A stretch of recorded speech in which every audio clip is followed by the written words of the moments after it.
안녕하세요. 텍스문의 핵심 알려주는 토크 IT 세미나 고성 PD입니다. 이번 세미나에서는 클라우드 네이티브 아키텍처로 IT 인프라를 전환하는 여정을 클라우드 네이티브 전문 MSP인 안랩 클라우드메이트의 배준현 팀장과 함께 살펴보겠습니다. 먼저 경량화된 컨테이너와 컨테이너 오케스트레이션을 위한 쿠버네티스가 왜 부각되는지를 한번 알아볼까요? CNCF에서 클라우드 네이티브 트레일 맵이라는 그림이 있어요. 이 그림도 상당히 유명합니다. 그래서 클라우드 네이티브를 여행하기 위해서 우리가 그럼 어떤 것들을 해야 되는지에 대한 좀 설명이에요. 여정이네, 여정? 네, 여정이죠. 여기 보시면은 그림이 앞뒤로 한번 가볼게요. 네? 그림은 총 10가지로 나눠져 있긴 합니다. 네. 10가지로 나눠져 있고 저희가 하나하나 좀 집어보자면요. 이 수많은 클라우드 네이티브 기술의 사실 가장 근간이 되는 기술은 컨테이너 기술입니다. 그렇죠. 네. 컨테이너 기술이 왜 중요하냐라고 하면 이 친구를 매우 작게 만들어도 보통 크게 잘 만들지는 않습니다. 그러니까 작게 만든 컨테이너들인데 지금 현대의 이제 IT에서는 클라우드를 왜 사용하냐라고 물어보면은 확장성과 유연성에 대해서 얘기를 하십니다. 그러면 이제 확장성과 유연성이라는 말을 좀 생각을 해보면 인프라가 사람이 많이 들어올 때는 네, 커져야겠죠. 그렇죠. 근데 이게 커진다와 개수가 늘어난다는 조금 다를 수도 있습니다. 그 스케일 업과 이제 스케일 아웃이라고 하지 않습니까? 그러면 저희가 뭐 가령 월드컵 중계를 한다라고 가정을 해보죠. 그러면 보통 월드컵 중계에서 저희가 뭐 중계 관련 사이트도 운영한 적이 있습니다. 한 40만 명 정도 한 번에 들어옵니다. 네, 피크 치는 네, 거죠. 피크 치는 거죠. 보통 뭐 경기 시작합니다 할 때 제일 많아지고요. 끝나기 전에도 많아져요. 네. 그래서 이제 그런 추적들을 해야 되는데 그러면 이 인프라를 유연하게 늘렸다가 줄였다가 해야 됩니다. 클라우드의 매우 큰 장점이거든요. 근데 저희가 이거를 뭐 온프레미스를 준비했다, 사내 컴퓨터를 10대 준비했다 이렇게 했을 때는 이 늘어나는 사람을 감당할 수가 없죠. 그렇죠. 네. 그렇다면은 클라우드로 봤을 때 장점이 이제 스케일 아웃이죠. 똑같은 크기를 옆으로 늘려 나가는데 옆으로 늘렸을 때 예전에는 어플리케이션을 일일이 다 설치해야 됐어요. 그렇죠. 들어가서 뭐 인스톨레이션 하고 이렇게 해야 되는데 이제 컨테이너는 그 친구를 위에서 드랍만 시켜주면 됩니다. 딱 떨어뜨려만 주면은 그대로 작동되기 시작하거든요. 네네. 그러면은 사전에 정의되어 있고, 사전에 정의되어 있는 것들이 만들어져 있고 그 친구가 작을수록 더 빠르게 구동이 되겠죠. 네네. 이제 그런 관점에서 지금 클라우드 네이티브의 확장성 이런 것들 항상 논의가 되고 있거든요. 그 관점에서 이제 기반 기술이 되는 게 컨테이너, 딜리버리랑 세 번째 오케스트레이션의 차이가 뭐냐. 지금 오케스트레이션이라고 하면 뭔가 지휘하고 연주하고 이런 거 포함되어 있잖아요. 근데 여기서 제일 중요한 거는 셀프 힐링입니다. 네. 그러니까 뭔가 서비스가 문제가 생겼습니다. 예를 들어 그럼 그처럼 죽었을 때 다시 살려줘요. 네, 그러니까 여러 좀 아까 회복 탄력성이 있다. 그래서 그런 것들을 살려주고 또 선언형이기 때문에 이제 저희가 텍스트로 이제 이 친구는 20대까지 확장을 허용할 거야. 10대까지만 허용할 거야. 이런 것도 선언형으로 정의를 할 수 있습니다. 그래서 오케스트레이션이 된다라고 했을 때 그럼 저희가 일반적인 관점에서 한 1번에서 2번 정도까지만 수행을 해도 일반적인 서비스 운영에는 큰 문제는 없습니다. 네. 그리고 쿠버네티스까지 온다면은 이제 3번이 추가가 되겠고요. 그리고 이제 4번 매우 중요하죠. 모니터링이거든요. 예를 들어 우리 서비스가 이렇게 구동되다가 하고 죽을 수 있지 않습니까? 네, 죽었을 그렇죠. 때 원인을 알아야 됩니다. 이게 뭐 100만 번 중에 한 번 정도의 확률이다. 그러면은 알 수 없지만 자주 있다라고 하면 추적을 해야겠죠. 그래서 옵저버빌리티, 그러니까 현재 사람이 많이 들어와서 죽었는지, 네네. 그렇죠. 그리고 장애에 의해서 죽었는지 그 분석도 해야 되고요. 그래서 이런 관점에서 이제 보통 4가지를 보통 많이 수행을 하고 있고요. 좀 전에 살펴본 클라우드 네이티브 인프라를 구축한 이후 자연스럽게 따라오는 과정이 애플리케이션 현대화인데 한번 살펴보겠습니다. 클라우드를 도입하실 때 많이 착각하시는 부분, 많이 실패하시는 부분 중에 하나가 클라우드를 비용만 내고 사용했을 때 우리의 레거시한 어플리케이션들이 굉장히 예뻐질 거다, 아무 문제도 없이 잘 될 거다라고도 생각을 하시는데 이게 인프라만으로는 사실 어플리케이션 현대화를 이뤄내기는 좀 어렵습니다. 네네. 이미 현대화에 앞에 어플리케이션 단어가 들어갔잖아요. 네. 그래서 저희가 이제 컨테이너라이제이션을 해야 됩니다. 그러니까 어플리케이션을 컨테이너화를 시키는 게 첫 번째로 중요한데요. 어플리케이션을 컨테이너화 시킬 때 작게 만들어야 되는 것들. 그게 마이크로 서비스들이잖아요. 네. 그래서 작게 만들고 컨테이너화를 시키는 게 첫 번째고 이 작게 만들었을 때 저희가 HA라고 합니다. High Availability. 그러니까 고가용성이죠. 뭐 예를 들어 컴퓨터 2대일 때 한 녀석이 죽어도 그쵸? 하나는 작동을 네네. 하기 때문에 근데 이런 구조를 만들어내려면 어플리케이션이 스테이트 리스한 구조를 가지고 있어야 됩니다. 스테이트 리스한 구조라면 그 반대되면 스테이트 풀이잖아요. 맞습니다. 그러니까 뭔가 스테이트 풀이란 것은 그러면 뭔가 뭐 데이터베이스라든지 스토리지 이런 것들 네, 맞습니다. 같이 연동되게.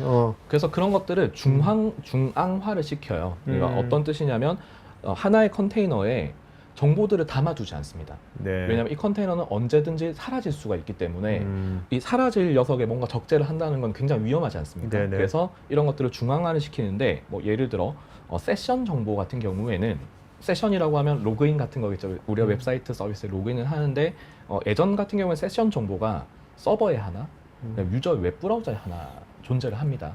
근데 이 서버가 사라지는 순간 네. 스케일 인이 발생할 수 있으니까 사라지면은 다른 서버 HA에 물려있는 서버에서는 서버에 저장되어 있지 않아요. 네네네. 그렇죠. 이런 구조를 다시 중앙 집중화 시키는데 이제 레디스 캐시라든지 이런 친구들을 활용하면서 레디스가 좀 유명해지기 시작했어요. 네. 네. 그 친구는 휘발성이긴 하지만 매우 빠른 처리가 가능합니다. 많은 유저들의 로그인을 담당할 수 있고 그 로그인에서 저희 생각해 보시면 레디스 캐시가 고장이 났다고 가정해 보겠습니다. 모든 정보가 잃어버렸다가 다시 살아났다고 했을 때 유저들이 겪는 불편함은 다시 로그인을 해야 되는 정도인 네네. 거죠. 이제 그런 관점에서 어플리케이션을 좀 작게 만들면서 스테이트 풀과 리스를 구분한다. 그리고 스테이트 풀이 생길 만한 소산들을 어느 중앙 집중된 곳으로 좀 모아준다. 네. 네. 그래서 어플리케이션 자체가 소프트웨어가 좀 변경이 돼야 되는 이슈가 있습니다. 그래서 그런 것들이 정리되고 났을 때 혹은 레거시가 아닌 이상은 현재 거의 다 그런 식으로 만들어지고 있어요. 클라우드의 가장 큰 장점은 GCP, AWS, Azure 등 어느 클라우드를 쓰더라도 다양한 오픈소스를 목적에 맞게 사용할 수 있다는 점 아닐까요? 그런데 워낙 새롭게 나온 오픈소스들이 많아서 선택장애로 고민들을 하고 있는데 안랩 클라우드메이트의 배준현 팀장이 팁 하나를 소개시켜드린다고 합니다. 여기 그림을 보시면 이게 다 오픈소스죠? 네, 오픈소스로 지원하고 있는 프로젝트입니다. 뭐 물론 이제 듀얼 라이선스라든지 이런 정책은 또 확인을 해봐야 되는데 지금 인큐베이팅 받고 있는 것들이거든요. 그래서 수많은 제품군들이 있고 엔지니어들이 어떤 것들을 좀 공부를 해야 되냐, 좀 어떤 것들을 공부를 해야 좀 핫할까, 좀 미래적으로 도움될까. 어떤 것이 뜰까? 그렇죠. 그럴 때 보시면 여기 크게 나와 있는 친구들을 보시면 네. 상당히 좀 도움이 되지 않을까라고 네, 생각을 해요. 보시면 고전 강자인 뭐 젠킨스 같은 것도 보이지만 현재는 아르고라는 친구를 통해서 CI/CD 배포를 상당히 많이 하고 있습니다. 네. 그래서 좀 스타트업이나 젊은 친구분들은 지금 젠킨스보다는 아르고를 훨씬 아르고가 선호하고 있어요. 왜 이게 뜨는 거예요? 확실히 좀 오픈 소스화 되어 있고 젠킨스를 좀 사용해 보신 분들은 이거 쉽지 않다라고 생각이 드실 거예요. 젠킨스는 왠지 딱 들어가 보면 화면이 좀 올드해요. 네. 좀 아르고는 좀 뭔가 색감도 있고 좀 예쁜 느낌입니다. 뭐 선원형이나 왜냐면 젠킨스 같은 경우에는 예전부터 만들어진 거기 때문에 저 친구를 다루기 위한 기반 기술이 쉘 스크립트입니다. 그러니까 리눅스 쉘 스크립트를 좀 다룰 수 있어야 젠킨스를 잘 운용을 할 수가 있는데 또 젠킨스를 사용할 때 쉘을 좀 잘 모르시는 분도 있을 수 있잖아요. 그렇죠. 네. 이제 그런 분들은 좀 어려워하시고 하기 때문에 또 아르고에서는 GUI 그러니까 그래픽 유저 인터페이스로 좀 설정도 할 수 있고 또 여러 가지 설정할 수 있죠. 그래서 이런 여러 가지 제품군들을 통해서 이제 클라우드 네이티브를 좀 익힐 수 있다. 그리고 이런 기반 기술들을 익힌다면 어떠한 벤더사의 아키텍처를 우리가 설정을 하더라도 이런 것들을 조합을 통해서 같이 그런 여기서 수행할 수 있다. 네모난 박스가 큰 박스들 있잖아요. 네. 상단에. 네. 저거는 팀장님이 크게 한 거예요? 아니면 이 CNCF에서 크게 해서 아예 이렇게 딱 만든 거예요? 이 그림은 제가 손댄 게 하나도 없습니다. CNCF 쪽에 랜드스케이프라고 검색을 하시면은 현재 이렇게 나와 있어요. 아이씨. 네. 그럼 이게 또 시간이 지나면 또 저기 좀 바뀌죠. 바뀌겠네. 네. 제가 그래서 예전에 스크린샷을 했던 거랑 지금이랑 또 모습이 좀 달라요. 그렇네요. 네. 그러면 이런 클라우드 네이티브 쪽 관련한 분들은 이 랜드스케이프 쪽을 뭐 한 분기에 한 번씩은 가서 보면 맞습니다. 좋겠네요. 매우 중요합니다. 저희도 내부에서 이제 신입들이나 내부에서 세미나를 할 때 사실 이 이 장표보다는 사이트 자체를 많이 들어가요. 네, 네. 들어서 보여드리면은 그렇겠네. 네, 이런 기반 기술이 있고 여기도 위에 보시면 다 분야들이 정해져 있거든요. 네네. 밑에 보시면 아까 데이터베이스 부분을 저희가 훑어봤죠. 위에 보시면 어플리케이션 정의 그리고 I see. 컨테이너화를 어떻게 시키는지 이제 그런 것들에 대한 정의를 위한 도구들. 그리고 여기 보시면 젠킨스랑 아르고 논의를 했었잖아요. 네. 보면은 CI/CD, 컨티뉴어스, I see. 네, 인테그레이션, 딜리버리, 뭐 스트림 메시지, 서비스 메시 통신에 대한 것들까지 그 주요 기술들을 다 합치고 나면은 이게 클라우드 네이티브 기술의 모음이 되는 거예요. 이 사이트에서 네. 이 페이지에서 저 네모난 걸 눌렀어요. 네. 누르면 상세한 설명이 좀 있나요? 상세 설명이 나옵니다. 좀 도움이 돼요? 그렇죠. 이제 들어가면은 예를 들어 뭐가 코마티스로 들어가면 당연히 코마티스의 그렇겠죠. 다큐멘테이션으로 갑니다. 그럼 네. 어차피 소스 코드도 공개되어 있고 네. 고랭귀지로 되어 있기 때문에 저희 엔지니어들도 또 쿠버네티스 내부를 같이 학습하시는 분도 있으시거든요. 그래서 소스 코드가 또 다 공개되어 있는 것도 큰 장점입니다. 네. 네. 마지막으로 국내 대표적인 전자기업에서 클라우드 네이티브 프로젝트를 구축한 안랩 클라우드메이트의 배 팀장의 설명을 들어보겠습니다. 여기 그림의 특성을 보시면은 첫 번째는 구글입니다. 네, GCP에 있는 이제 쿠버네티스를 활용을 하고 있다라고 하나 정의가 되어 있고요. 두 번째 보시면은 같은 서비스인데 이 같은 서비스인데 애저에 있네. 네, 애저에도 올려놨습니다. 음. 그 세 번째로 AWS에도 올려놨어요. 저거 똑같은 서비스를 저렇게 올려놓은 이유가 뭔가요? 그 고가용성 때문에? 고가용성 때문이죠. 아무래도 뭐 저희 핸드폰에 보시면은 뭐 이렇게 음성 대답을 해준 친구가 있잖아요. 그런 그렇죠. 친구 같은 경우에는 만일 서비스가 멈췄다. 뉴스에 나올리지 않겠습니까? 이제 그런 것 때문에 내부 엔지니어들도 굉장히 고심을 많이 하고 있고요. 근데 이제 이렇게 여러 군데 지금 같은 기능도 여러 군데 이제 뿌려놨잖아요. 이때 어떠한 장애 메시지를 봤을 때 추적하기가 상당히 어렵습니다. 일일이 여긴가? 저긴가? 이곳인가? 다 들어가 봐야 되는 이슈가 있고 이런 것들을 좀 한 곳에 다 모아서 봐야 되는 미션들이 있었어요. 그리고 혹은 우리가 한 곳에서 정책을 내려줬을 때 이 정책을 예전에는 하나하나 다 들어가서 적용을 했었어야 되는데 클라우드가 다르더라도 좀 한 번에 적용할 수 없을까에 대한 고민이었었고요. 네. 그래서 이제 멀티벤더 클러스터가 있다. 그리고 여기서도 특징이 있어요. 몇몇 군데는 보면 스토리지 같은 경우에도 이제 서드파티 제품군입니다. 이제 뭐 넷앱 스토리지나 이런 것들을 써서 스토리지 간에도 서로 피어링을 맺어놨죠. 복제나 이런 것들 해놨기 때문에 이 데이터 값에 대해서 이제 흔들림이 없는 상황이고요. 네. 상황에서 이제 GK 엔터프라이즈의 컨트롤 플레인 설치를 하면은 여기 보시면 뭐 싱크 뭐 여러 가지가 있는데요. 보시면 컨피그 매니지먼트라는 친구가 있습니다. 이 친구를 통해서 정책들을 이제 다른 클러스터로 뿌려주게 됩니다. 왜 가능하냐면 이 친구들이 다 클라우드 네이티브 제품군이기 때문에 가능합니다. 네.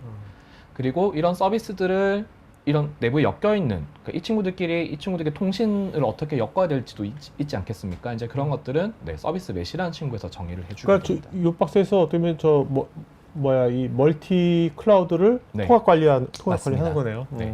그리고 보시면은 이제 어플리케이션 형상 관리 같은 경우에는 특정 제품군을 사용했는데요. 여기 헬름 차트라는 친구가 있습니다. 헬름이라는 친구는 아까 CNCF 재단 쪽에서 형상 관리, 어플리케이션 디피니션에 이제 제일 크게 나와 있는 친구인데요. 회색 네모 있죠. 이 클러스터에 대한 정의를 하게 됩니다. 그러니까 선언형이고요. 그다음에 소스 코드는 당연히 어플리케이션 레이어에서 클라우드 빌드, 그러니까 내부에 GCP에서 제공하는 빌드 시스템을 통해서 컨테이너를 계속 만들게 돼요. 그래서 누군가가 소스 코드 변경을 하게 되면 자동으로 컨테이너까지 완성되어 있고 배포할 준비를 하게 되는 거죠. 그래서 컨트롤 플레인에서 권한자가 이제 그걸 수락한다라고 하면은 배포가 되겠죠. 그러니까 CI/CD가 돌아가는 거네, 맞습니다. 저기서. 네, CI/CD가 돌아가게 되죠.